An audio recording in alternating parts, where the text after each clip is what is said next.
Assalamualaikum warahmatullahi wabarakatuh.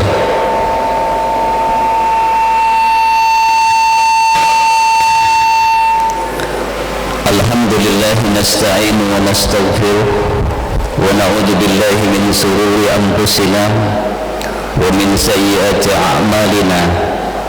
May yahdihillahu fala mudilla lahu wa may yudlil fala hadiya lahu.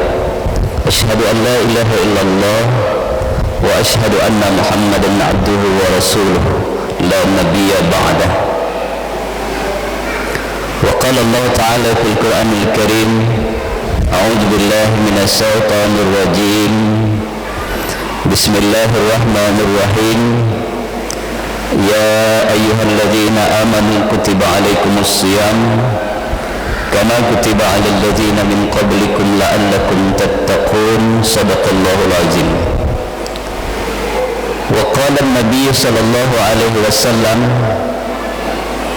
عن جابر بن عبد الله رضي الله عنهما أن النبي صلى الله عليه وسلم رقي المنبر فلما رقي الدرجات الأولى آمين ثم رقي الثالثة فقال آمين ثم رقي الثالثة فقال آمين. فقالوا يا رسول الله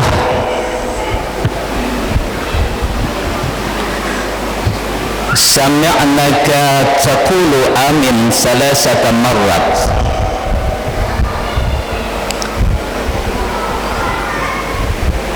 Bapak Ibu jamaah Masjid Jamiatul Ihsan yang insyaallah semuanya kita dimuliakan oleh Allah Subhanahu wa taala.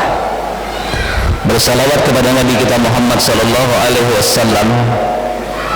Allahumma shalli ala Muhammad wa ala ali sayyidina Muhammad. Mudah-mudahan hadirnya kita pada malam hari ini salah satu bukti kita cinta kepada Nabi kita Muhammad sallallahu alaihi wasallam, dan berkumpulnya kita pada malam hari ini mungkin salah satu wasilah menjadi sebab Allah masukkan kita nanti bersama-sama dengan Rasulullah di surganya Allah Subhanahu wa taala. Amin ya rabbal alamin. Bapak Ibu, malam hari ini mohon izin seorang berdiri di hadapan kita semuanya mengulang kaji saja. Nah, kalau mencari harap banget ulang kaji saja.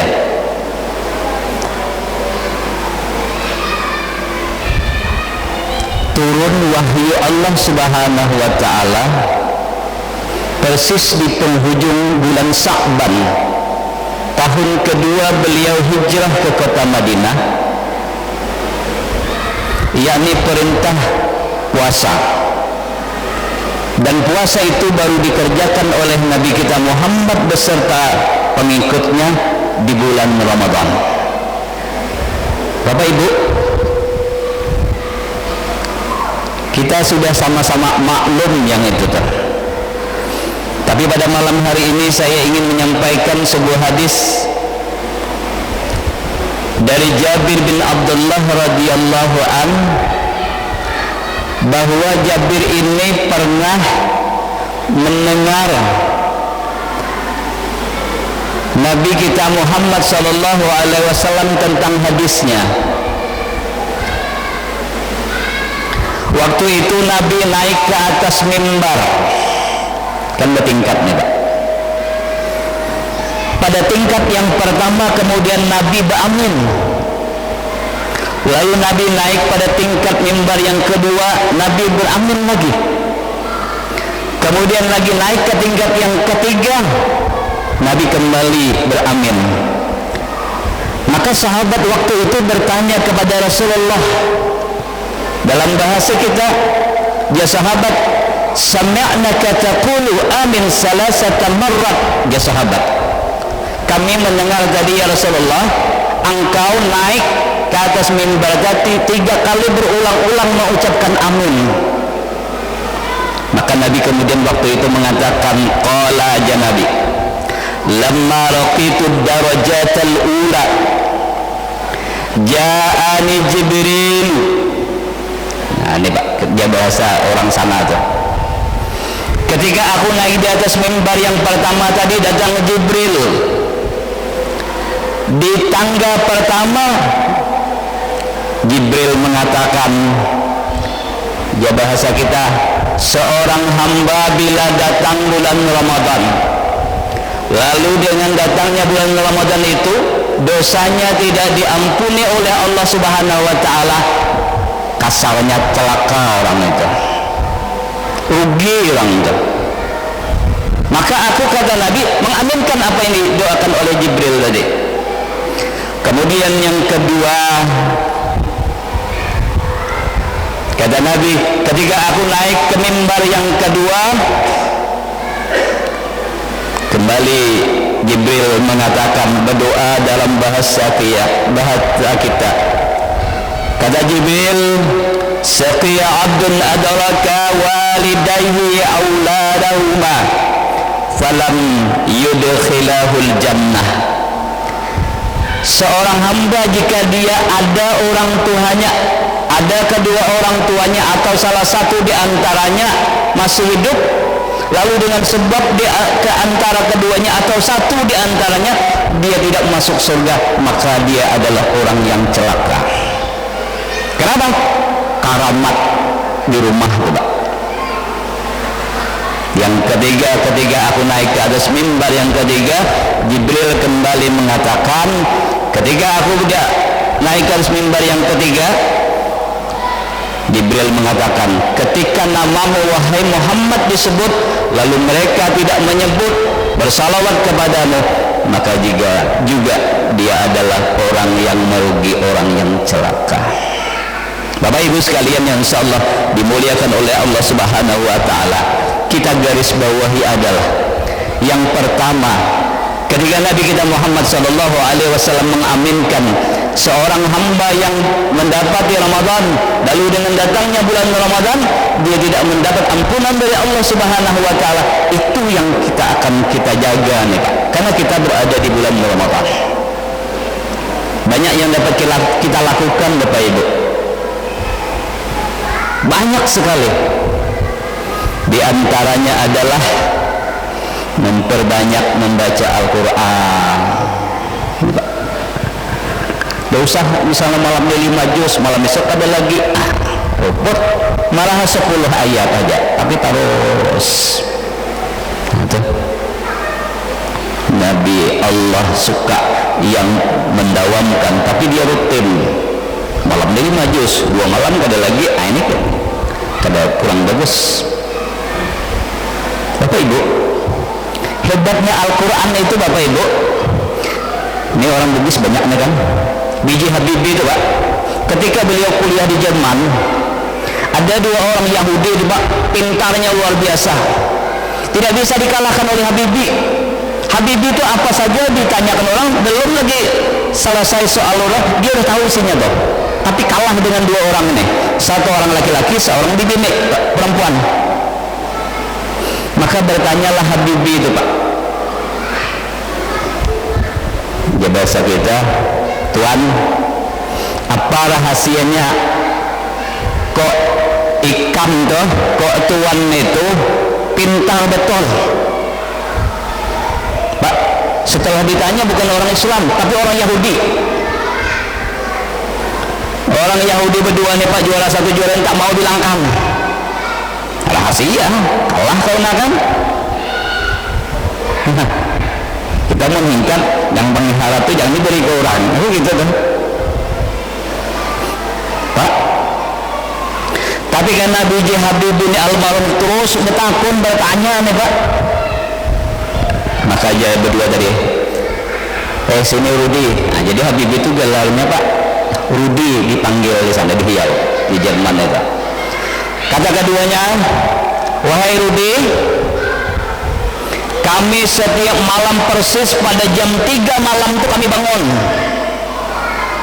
Sudah bangun malam itu kami mandi, sudah mandi berpakaian bagus, kemudian kami membaca Al-Quran. Orang kafir Pak, orang Yahudi.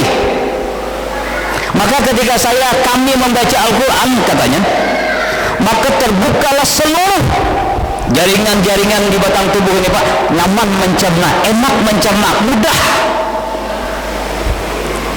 Pak, B.J. Habibie yang beragama Islam tak pukul betul nih, Pak. Islam aku meja B.J. Habibie, tapi aku belum mengamalkan itu, belum tahu tuh. Maka setelah pertemuan itu kemudian pulang malam itu langsung almarhum B.J. Habibie ini, Pak, mandi, bangun malam, mandi, kemudian berpakaian yang bagus, kemudian mulailah membaca. Dan hebatnya lagi, Pak, orang Yahudi ini hafal Al-Quran, Pak. Coba aja buka Al-Quran yang mana kau tunjukkan aku nih sama saya nih, persis, Pak, hafal orang Yahudi nih. Maka pada malam itu kemudian mandi, berpakaian yang bagus, kemudian mencoba membaca Al-Quran. Dan mulai saat itu, Bapak Ibu, secara perlahan juara satu lah B.J. Habibie itu. Menyesal, Pak, nih cerita dalam riwayat itu, menyesal orang Yahudi ini, Pak, menyampaikan rahasia itu. Pukulannya adalah sama kita. Ternyata Al-Quran adalah memberikan dorongan, memberikan semangat, memberikan perubahan di batang tubuh kita ini, Bapak Ibu. Nah, Bapak Ibu sekalian yang insya Allah dimuliakan oleh Allah Subhanahu wa Ta'ala, itu motivasi saja, semangat kita bagaimana kita bisa menghidupkan Al-Quran di bulan yang penuh kebaikan dan penuh keberkahan ini. Nah, Bapak Ibu sekalian, selama ini kita mungkin berpandangan bahwa puasa itu tidak hanya ada di dalamnya menahan lapar, menahan haus, kemudian hal-hal yang membatalkan puasa diantaranya, kemudian niat. Pemahaman kita sering disampaikan bahwa tentang niat itu adalah nawaitu shauma ghadin an adai fardhi syahri ramadhana hadhihi sanati lillahi ta'ala. Sementara itu, Bapak, itu adalah lafaz di lisan mengucapkan, membimbing, maka hati bergerak di dalam itu yang niat tuh. Walaupun dia tidak bisa membaca nawaitu, Pak, tapi di dalamnya sengaja aku berpuasa esok hari di bulan suci Ramadan wajib karena Allah Ta'ala, itu yang niat tuh. Lalu orang-orang tua kita dulu, kalaulah karena diantaranya mungkin ada di antara malam-malam itu tidak terbangun atau lupa berniat, maka salah satu imam mazhab boleh membenarkan, boleh dia berniat untuk sebulan penuh. Tapi ingat, ketika dia menyegahnya, sengaja aku berpuasa untuk sebulan penuh mengikut Imam Malik, wajib karena Allah Ta'ala. Apa? Dia harus mengikut. Siapa dia ikutnya? Imam Malik. Nah, Imam Maliki. Jadi boleh Bapak berniat di awal gini. Oh, bibi ini misalnya, bagaimana kalau bibi ini kan ada datang bulan dah. Ketika dia sudah datang bulan, maka dia nanti ketika dia suci perbaharui niatnya itu. Nah, Bapak Ibu sekalian yang insya Allah dimuliakan oleh Allah Subhanahu wa Ta'ala, sebenarnya banyak ingin saya sampaikan, tapi ini selingan saja. Insya Allah mungkin nanti insya Allah saya akan selalu jalan-jalan ke Jamiatul Ihsan, insya Allah ya. Saya ingin sampaikan di antaranya lah bagaimana kita mendapatkan puasa, tidak hanya sekedar menahan lapar dan haus dan menghindari daripada hal-hal yang membatalkan puasa. Bagaimana kita mendapatkan puasa yang sempurna, insya Allah akan kita jumpai nanti pada pertemuan yang akan datang. Mohon maaf segala kekurangan. Terima kasih atas perhatiannya. Billahi taufiq wal hidayah. Wassalamualaikum warahmatullahi wabarakatuh.